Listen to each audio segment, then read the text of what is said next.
যখন সমাজের একটি বড় অংশের মানুষ মৌলিক চাহিদা এবং সুযোগ সুবিধা থেকে বঞ্চিত হয়, তখন তারা সরকার বা শাসকের প্রতি অসন্তোষ প্রকাশ করে। এই জমতে থাকা অসন্তোষ একসময় রূপ নেয় গণ আন্দোলনে। সাধারণ জনগণের এই সংগ্রামের চূড়ান্ত পরিণতি গণ অভ্যুত্থান।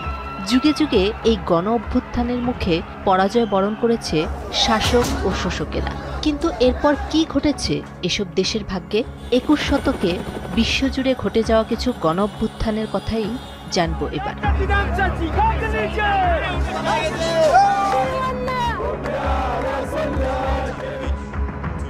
একবিংশ শতাব্দীর শুরুতে রাশিয়ার প্রেসিডেন্ট ভ্লাদিমির পুতিন রুশ পররাষ্ট্রনীতির ক্ষেত্রে পশ্চিমা নির্ভরশীলতা থেকে সরে এসে একটি স্বতন্ত্র নীতি গ্রহণ করেন। ফলে পশ্চিমা বিশ্ব রাশিয়ার ওপর চাপ জোরদার করার সিদ্ধান্ত নেয়। America's armed forces began strikes against ISIL targets in Syria. এবং রাশিয়ার প্রতিবেশী ও মিত্র রাষ্ট্রগুলো থেকে রুশপন্থী সরকারকে উৎখাত করার জন্য সরকার বিরোধী দলগুলোকে সক্রিয় সমর্থন দিতে শুরু করে। গণতন্ত্র ও মানবাধিকার প্রতিষ্ঠান নামে তারা প্রকাশ্যে এসব রাষ্ট্রের অভ্যন্তরীণ রাজনীতিতে হস্তক্ষেপ করতে শুরু করে। Against innocent people, including women. রাষ্ট্রগুলোতে শুরু হয় রঙিন বিপ্লব। যার প্রথম ধাপ হিসেবে 2003 সালে জর্জিয়ায় রোজ রেভলিউশন সংগঠিত হয় এবং রুশপন্থী রাষ্ট্রপতি এডওয়ার্ড শেভার্দনাদজে ক্ষমতাচ্যুত হন।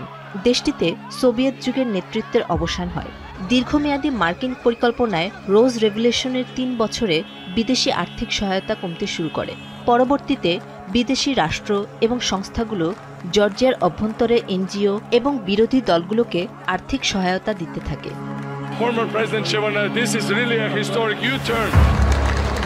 20 দিনব্যাপী চলা গণঅভ্যুত্থানের শেষে 2003 সালের 23 নভেম্বর মিখাইল সাকাশভিলির নেতৃত্বে বিক্ষোভকারীরা লাল গোলাপ হাতে নিয়ে সংসদ অধিবেশনে হামলা চালায়। পরবর্তীতে সংসদ ও প্রেসিডেন্ট নির্বাচনে ইউনাইটেড ন্যাশনাল মুভমেন্ট নামে জোট ক্ষমতায় আসে এবং মিখাইল সাকাশভিলি প্রেসিডেন্ট হিসেবে শপথ নেন। এরপর 2004 সালের মে মাসে জর্জিয়ার কেন্দ্রীয় সরকারের সমর্থনে সেকেন্ড রোজ রেভলিউশন হয় আদজারায়। এই অভ্যুত্থানের ফলে জর্জিয়ার অন্তর্গত মুসলিম অধ্যুষিত আদজারা স্বায়ত্তশাসিত প্রজাতন্ত্রের রুশপন্থী রাষ্ট্রপ্রধান আসলান আবাদশিদজেও ক্ষমতাচ্যুত হয়ে মস্কো পালিয়ে যান।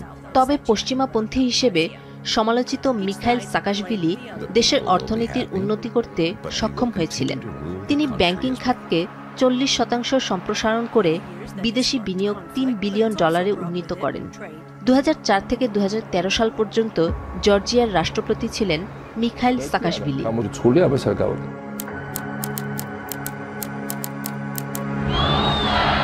2005 সালে রঙিন বিপ্লবের ছোঁয়া লাগে পূর্ব ইউরোপের আরেক দেশ ইউক্রেনে।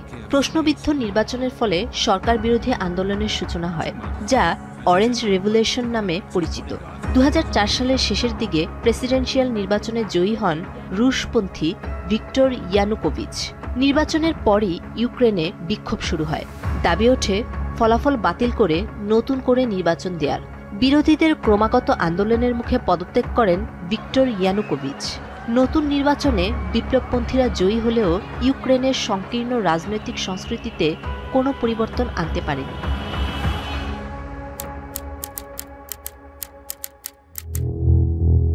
1991 সালে সোভিয়েত ইউনিয়নের পতনের পর মধ্য এশিয়ার অন্যতম স্থিতিশীল ও গণতান্ত্রিক দেশ ছিল কিরগিজস্তান। 90-এর দশকের শুরু থেকেই দেশটিতে স্বাধীন গণমাধ্যম গড়ে ওঠে। বাণিজ্যের জন্য উন্মুক্ত করে দেওয়া হয় বিদেশি বিনিয়োগ। কিরগিজস্তান পরিচিতি পায় গণতন্ত্রের দ্বীপ হিসেবে, তবে তা ধরে রাখতে পারেনি দেশটি। দ্রুতই ঢুকে যায় কর্তৃত্ববাদী শাসনের অধীনে। শুরু হয় টিউলিপ রেভলিউশন। এতে প্রাণ হারান প্রায় 100 খানেক মানুষ। 2005 সালে কিরগিজস্তানের নাগরিকরা আকায়েভ সরকারের কর্তৃত্ববাদী ও ব্যর্থতার প্রতিবাদে রাস্তায় নামে। ফলে পতন ঘটে এক যুগেরও বেশি সময় ধরে ক্ষমতায় থাকা আকায়েভ সরকারের। প্রেসিডেন্ট আসকার আকায়েভ পালিয়ে যান মস্কোতে। তবে আকায়েভ সরকারের পতনের পর দেশটিতে আন্তঃকোন্দল ছড়িয়ে পড়ে। বিভিন্ন গোষ্ঠীর মাঝে দাঙ্গা বেঁধে যায়।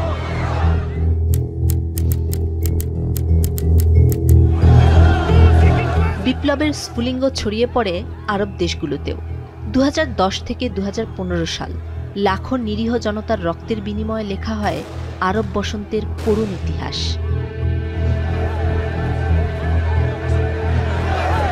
2010 সালের 17 ডিসেম্বর পুলিশের দুর্নীতির প্রতিবাদে তিউনিশিয়ার ফুটপাতের সবজি বিক্রেতা মোহাম্মদ বুয়াজিজি নিজের গায়ে আগুন জ্বেলে আত্মাহুতি দেন। 26 বছর বয়সী ওই যুবকের আত্মহত্যার খবর দ্রুত ছড়িয়ে পড়ে সারা বিশ্বে। এই ঘটনা থেকেই জন্ম হয় আরব বসন্তের। তিউনিশিয়ার মানুষ শুরু করে আন্দোলন। পুঞ্জীভূত ক্ষোভ রূপ নেয় সহিংসতায়। তীব্র আন্দোলনের মুখে পদত্যাগে বাধ্য হন দেশটির প্রেসিডেন্ট জায়নাল আবদিন বেন আলী। পালিয়ে যান সৌদি আরবে। ইতি ঘটে 23 বছর ধরে চলা বেন আলীর শাসনামলের। এরপরও অব্যাহত আন্দোলন সংগ্রামের মধ্য দিয়ে কাটে তিউনিশিয়ার পরবর্তী 3টি বছর। এত কিছুর পরও দেশটিতে গণতন্ত্র এখনো অধরা।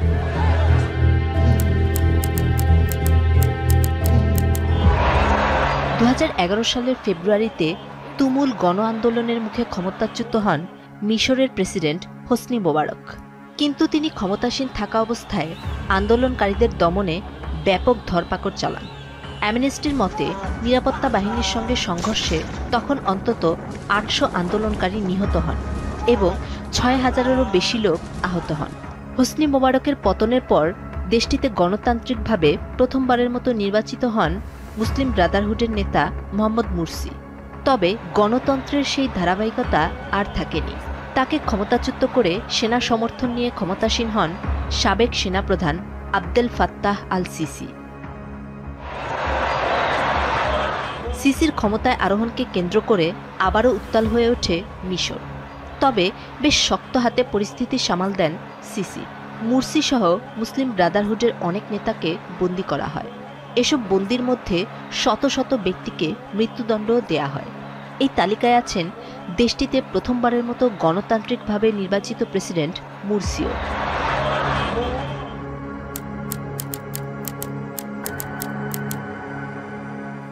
অক্টোবর 2011 ইতিহাসের পাতায় লেখা হলো একটি করুণ মৃত্যুর ঘটনা। অবসান হলো দুর্দান্ত প্রতাপশালী এক নায়কের। 42 বছর ধরে ক্ষমতায় থাকার পর টলে যায় লিবিয়ার নেতা মুয়াম্মার গাদ্দাফির মসনদ। পশ্চিমা সামরিক জোট ন্যাটোর সমর্থনপুষ্ট বিরোধী একটি গোষ্ঠীর হাতে আটক হন তিনি। নির্মমভাবে হত্যা করা হয় তাকে। 1969 সালে মাত্র 27 বছর বয়সে সামরিক গণঅভ্যুত্থানের মাধ্যমে রাজতন্ত্রের পতন ঘটিয়ে লিবিয়ায় ক্ষমতা দখল করেন কর্নেল মুয়াম্মার গাদ্দাফি। উন্নত বিশ্ব থেকে পিছিয়ে থাকা যাযাবর জাতির লিবিয়াকে গাদ্দাফি একটি আধুনিক রাষ্ট্রে পরিণত করেন। আফ্রিকার সবচেয়ে সম্পদশালী রাষ্ট্রে পরিণত করেন একসময়ের দরিদ্র লিবিয়াকে। সেই লিবিয়া আজ ধ্বংসস্তূপ। ক্রমাগত গৃহযুদ্ধে পঙ্গু হয়ে যায় দেশটির অর্থনীতি। গাদ্দাফির মৃত্যুর পর আর উঠে দাঁড়াতেই পারেনি লিবিয়া।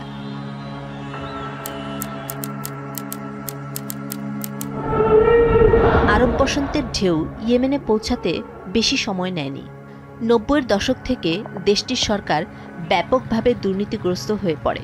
অস্বাভাবিক দুর্নীতি দেশটির দারিদ্রতার হার বাড়িয়ে দেয়। দানা বাঁধতে থাকে ক্ষোভ।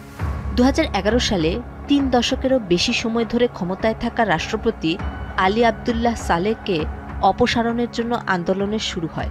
মসজিদের নামাজ পড়তে গিয়ে গ্রেনেড হামলার শিকার হয়ে মারাত্মক আহত হন তিনি। 2012 সালে তারই ডেপুটি আব্দুর রহমান মানসুর হাদিকে ক্ষমতায় বসিয়ে সালেহ ইতি টানলেন 32 বছরের কুশাসনের। এত কিছুর পরও ইয়েমেনবাসীর জীবনে স্বস্তি ফিরে আসেনি। হাদির নেতৃত্বাধীন সরকার দেশটিতে বিদ্যমান রাজনৈতিক বিভাজনকে একত্রিত করে আরব উপদ্বীপের আল কায়দা এবং হুতিদের মোকাবেলা করতে চেয়েছিলেন। কিন্তু সৌদি আরব, মার্কিন এবং ইরানের আগ্রাসনে আরও ঘনীভূত হয় সংকট। অব্যাহত গৃহযুদ্ধে প্রাণহানি আর বাস্তুচ্যুত হয় লাখ লাখ সাধারণ মানুষ। মহামারী আর দুর্ভিক্ষে ছেয়ে যায় মধ্যযুগের সমৃদ্ধ বাণিজ্যিক রাষ্ট্র ইয়েমেন।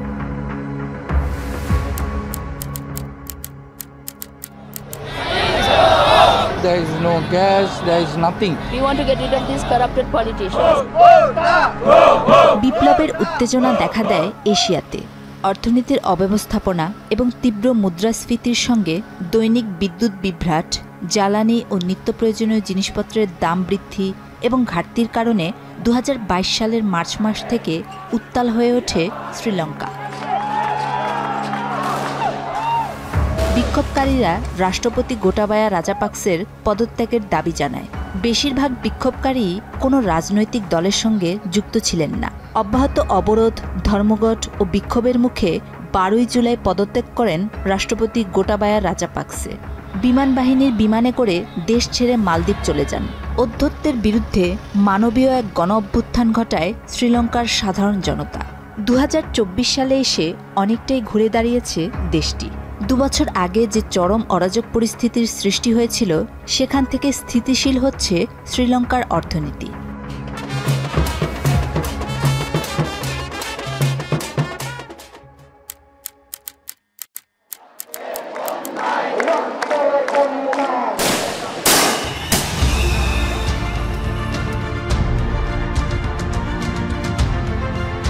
এরপর গণ অভ্যুত্থানের জোয়ার আসে দক্ষিণ এশিয়ার বাংলাদেশে।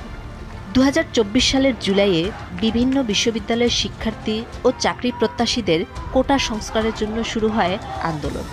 এক পর্যায়ে 15 বছর ধরে চলতে থাকা সরকারের দুর্নীতি ও দমন নিপীড়নের মুখে তা সরকার পতনের দাবিতে পরিণত হয়।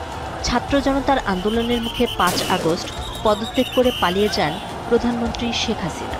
এই গণ আন্দোলনে ঝরে যায় হাজারো প্রাণ।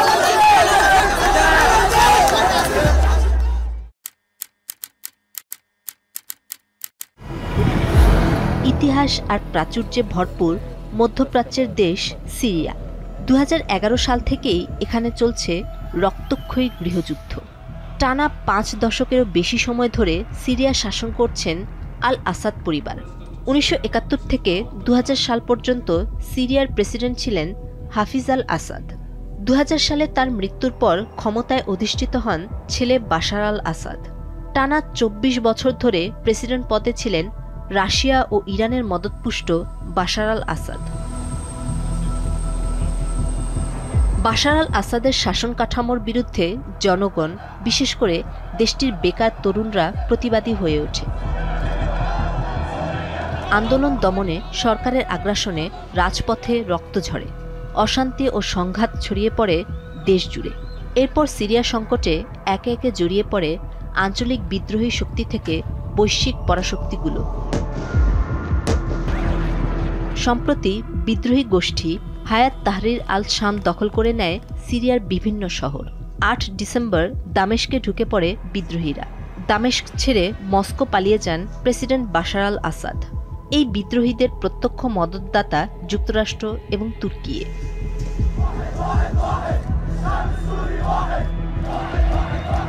এদিকে আসাদ পালিয়ে যাওয়ার পরই সিরিয়ায় দেধারসে হামলা চালাচ্ছে ইসরায়েল। গোলান মালভূমির বড় একটি অংশ দখল করে নিয়েছে তারা। হামলা চালাচ্ছে দখলকৃত সিরিয়ার বিভিন্ন স্থাপনায়। হাসিমুখে টেলিভিশনে এই ঘোষণা দিয়েছেন ইসরায়েলের প্রধানমন্ত্রী বেনিয়ামিন নেতানিয়াহু। সিরিয়ার প্রেসিডেন্ট বাশার আল আসাদকে ক্ষমতাচ্যুত করার ফলে সিরিয়ার কতটুকু লাভ বা ক্ষতি হয়েছে তা সামনের দিনগুলোতেই বোঝা যাবে।